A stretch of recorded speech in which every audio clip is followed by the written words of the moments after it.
Torej, Republika Slovenija ima izredno geografsko lego, saj leži oziroma zajema pomemben del 5. in 10.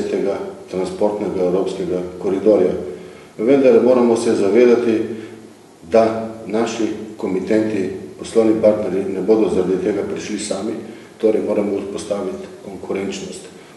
Dejstvo je, da Italija in posebej Avstrija naglo gradita železniške povezave na 5. koridorju, kar se lahko v bodočnosti zgodi, da bomo izgubili našo pot skozi Slovenijo in s tem dobršen del nujnega, prepotrebnega denarja.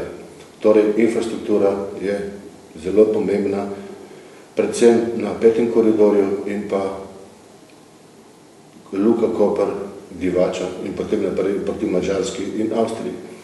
Nujna je v nadaljevanju privatizacija udeležencev v logističnem transportnem procesu, predvsem slovenskih železnic, Luke Koper, Intereurope, ostalih prevoznikov.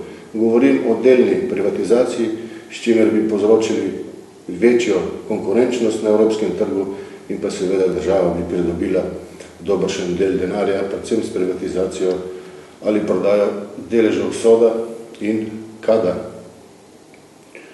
Poleg tega bi lahko ali bi morali po zgledu Poljske spostaviti proste gospodarske cone, transportno-logistične terminale v Sežani, Beltincih, Brežicah, s čimer bi zaposlili najmanj 2000 novih ljudi oziroma pridobili bi toliko delovnih mest.